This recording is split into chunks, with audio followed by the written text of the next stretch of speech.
کہ مشرکین مکہ نے یہ اعتراض کیا کہ اللہ تبارک و تعالی مکھی اور مچھروں کی مثالیں کیوں دیتا ہے؟ اگر یہ اللہ کا کلام ہے تو اللہ تبارک و تعالی بلند درجے کی باتیں کرے، مکھی اور مچھر تو حقیر سی چیزیں ہیں، ان حقیر چیزوں کی مثال دینا یہ اللہ تبارک و تعالی کی شان کے مناسب نہیں ہے۔ تو اس پر اللہ تبارک و تعالی نے جواب دیا کہ اللہ تبارک و تعالی نہیں شرماتا مچھر کی مثال دینے سے، فما فوقہا، مچھر سے بھی اگر کوئی حقیر چیز ہو، آج جس میڈیکل سائنس میں جرثومہ، وہ مچھر سے بھی چھوٹی چیز ہے جو نظر بھی نہیں آتی، یا مچھر سے زیادہ حقیر خود مچھر کی اپنی ٹانگ، وہ مچھر سے بھی حقیر، مچھر کا پر، اس کی بھی مثال اگر دینا چاہے تو اللہ تبارک و تعالی اس کی بھی مثال دے گا۔ اس لیے کہ مثال کا تعلق وضاحت کے ساتھ ہے، مثال کسی چیز کی وضاحت کے لیے ہوتی ہے، اور جس چیز کی وضاحت کے لیے مثال دینی ہے اس کا لیول دیکھا جاتا ہے کہ اس کا لیول کیا ہے، اس کے لیول کے مطابق مثال ہوتی ہے۔ مثال دینے والے کے لیول سے اس کا کوئی تعلق نہیں ہے، کیونکہ بات ہو رہی ہے بتوں کی، کیونکہ بت پرستی ایک لچر، ایک گھٹیا کام ہے۔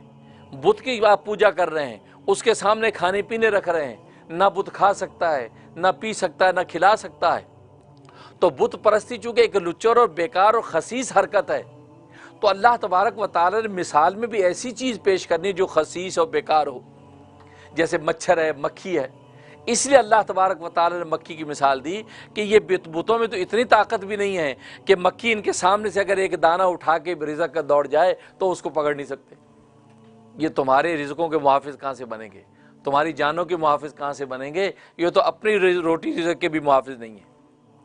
تو مثال کا تعلق اس چیز کی وضاحت کے ساتھ ہوتا ہے، اس شخص کے گویا کہ مرتبے کے ساتھ نہیں۔ تو اللہ تبارک و تعالیٰ کا مرتبہ بلند ہے، اس میں شک نہیں ہے، لیکن وضاحت جس چیز کی جا رہی ہے وہ تو ایک گھٹیا معمولی چیز ہے، اور وہ بتوں کی عبادت وہ ایک خسیس گھٹیا چیز ہے۔ اس کو واضح کرنے کے لیے اللہ تبارک و تعالیٰ نے مچھر کی مثال دی۔ اور پھر مثال جب دی جاتی ہے تو مثال کے اندر تو گویا کہ وہ ایک خاص نقطہ مقصود ہوتا ہے، ایک خاص مقصد مقصود ہوتا ہے، اس سے مقصود یہ نہیں جیسے کہہ دیا جاتا ہے زید کالاسدی، زید شیر کی طرح ہے، زید شیر کی طرح ہے۔ اب شیر کی طرح کا مطلب ہے کہ شیر کے اندر جو شجاعت ہے، جو بہادری ہے، وہ اس کے اندر اس کی تشبیہ دی جا رہی ہے کہ یہ زید بھی شیر کی طرح بہادر ہے۔ اب اس کا یہ مطلب نہیں ہے کہ زید کے دم نکل آئی جیسے شیر کی نکلی ہوئی ہے، زید کے بال نکل آئے، مونچھیں نکل آئے جیسے شیر کے نکلے ہوئے، کہ یار آپ نے تو ہمیں جانور بنا دیا۔ نہیں بھی جانور نہیں بنایا، اس جانور میں جو ایک خوبی ہے شجاعت کی، وہ خصلت و خوبی تیرے اندر موجود ہے، اس لیے تشبیہ دی۔ تو ایک خاص ایک مقصد ہوتا ہے، اس کے تحت مثال پیش کی جاتی ہے۔ اس لیے اللہ تبارک و تعالیٰ نے فرمایا کہ اللہ مثالیں پیش کرنے سے شرماتا نہیں ہے۔ اب رہا اللہ کی پیش کی ہوئی مثال کو سننے والے دو طرح کے لوگ ہیں۔ ایک وہ لوگ ہیں جن کے دل سیدھے ہیں، ایمان کے نور سے منور ہیں، جب وہ سنتے ہیں تو فوراً مان لیتے ہیں جی اللہ نے ٹھیک کہا۔ اور ایک وہ ہے جن کے دل ٹیڑھے ہیں، کفر و شرک بھرا ہوا ہے، وہ سنتے ہیں تو وہ لچر اعتراضات نکالتے ہیں، وہ ٹیچرے کرتے ہیں، اللہ پر اعتراض کرتے ہیں، اللہ کے کلام پر اعتراض کرتے ہیں، اللہ کے نبی پر تنقید کرتے ہیں۔ اس کی مثال بالکل ایسے ہے کہ جیسے آسمان سے بارش برستی ہے، بارش جب جو چمنستان پر، گلشنستان پر برستی ہے تو وہاں پھولوں کی رعنائی اور بڑھ جاتی ہے، خوشبو مہک اور بڑھ جاتی ہے، سبزے میں ہریالی اور بڑھ جاتی ہے۔ لیکن وہی بارش روڑی پر، کچرا کنڈی پر، گندگی پر برستی ہے تو اس گندگی کا تعفن، بدبو اور بڑھ جاتا ہے۔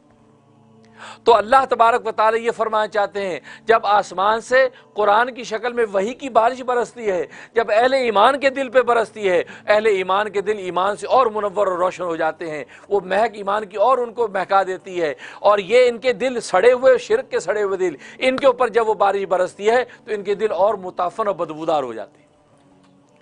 اس لیے فرمایا فَأَمَّا الَّذِينَ آمَنُوا، پس وہ لوگ جو ایمان لائے، فَيَعْلَمُونَ أَنَّهُ الْحَقُّ مِنْ رَبِّهِمْ، وہ جانتے ہیں کہ یہ جو بیان ہوا ہے مثال میں یہ ان کے رب کی طرف سے بالکل حق ہے، اللہ نے بالکل ٹھیک مثال دی ہے، وہ اس پر آنکھیں بند کر کے ایمان رکھتے ہیں کہ اللہ نے سچ فرمایا۔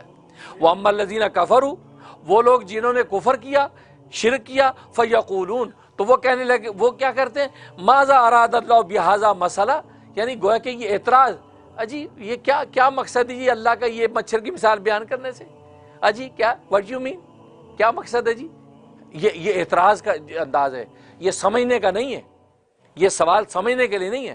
بعض دفعہ کہتا ہے یہ what you mean, what you saying, یہ وٹ یو سیئنگ کے اندر سوال نہیں کر رہا، یہ وہ اس کی بات کو گھٹیا کر رہا ہے، وٹ یو سیئنگ، یہ کیا بات کر دی یار آپ، تو یہ حرکت کرتے ہیں یہ۔ تو اللہ کا کلام سن کے کہتے ہیں ماذا اراد اللہ بہذا مسئلہ، جی اللہ کا کیا ارادہ ہے یہ مثال بیان کرنے سے؟ تو یہ کیا کے اندر تحقیق مقصود نہیں ہے، تحقیر مقصود ہے، تمسخر و مذاق اڑانا مقصود ہے۔ تو اللہ کہتے ہیں جن کے دل سڑے ہوئے ہیں وہ یہ بکتے ہیں۔ اب اس بات کا اللہ جواب دے رہے ہیں، یضل بہ کثیرا و یہدی بہ کثیرا، زبردست جواب دیا، کیونکہ ظاہر ہے کہ جس انداز کا انسان کا سوال ہوگا تو جواب اسی انداز کا ہوتا ہے۔ اگر سوال تحقیق کے لیے، سمجھنے کے لیے، تو جواب بھی سنجیدہ ہوگا۔ اگر سوال تحقیر اور مذاق کے لیے ہے تو جواب بھی ویسا ہی ہوگا۔ اب یہاں پر سوال چونکہ تحقیق اور سمجھنے کے لیے نہیں ہے، بلکہ وہ تو تحقیر اور مذاق اڑانے کے لیے، اجی کیا ارادہ اللہ کے، یہ مچھر مکھیاں بیان ہو رہی ہیں۔ تو اللہ نے جواب دیا، اللہ کہتے ہیں مقصد کیا ہے، یضل بہ کثیر و یہدی بہ کثیرا، کہ اللہ کا مقصد یہ ہے کہ ایسی مثالیں بیان کر کے اللہ بہت سوں کو گمراہ کر دے اور بہت سوں کو ہدایت دے دے۔ یعنی تم جیسے لچر جو ہیں ان کو گمراہ کرنا مقصد ہے اصل میں، اور بہت سے ایمان والوں کی ہدایت کو اور بڑھانا مقصد ہے۔ یہ گویا کہ حاکمانہ جواب دیا۔ اس کی مثال حضرت حکیم الامت مجدد ملت مولانا اشرف علی تھانوی رحمہ اللہ تعالیٰ بڑی خوبصورت دیتے ہیں بیان القرآن میں۔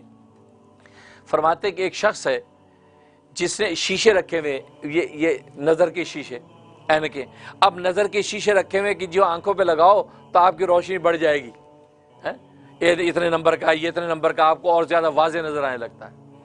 اب وہ تو وہاں، اب وہ شیشوں کا پراپر استعمال آپ کریں گے تو آپ کو نظر آئے گا نا۔ اب ایک آدمی آیا، اس نے کہا یہ شیشے کیوں کاٹ کے رکھے ہوئے جی، اور شیشے اٹھا کے اس نے آنکھوں میں مارنا شروع کر دی۔ اب وہ آنکھیں اس کی پھوٹی، اب آنکھیں جب پھوٹی تو چیخا چلا، اور جی یہ آپ کہتے کہ اس سے تو نظر بہت آتا ہے، یہ کیا مجھے پہلے نظر آنا بھی بند ہو گیا، اور جی مجھے چبھن ہوگی، مجھے تکلیف ہو گئی۔ اب یہ آدمی اس حکیم صاحب سے کہتا ہے، ڈاکٹر سے کہتا ہے اجی کیا مقصد تھا یہ شیشے بنا بنا کے آپ نے جو رکھا ہے، کیوں کیا، کیوں رکھے ہوئے آپ نے؟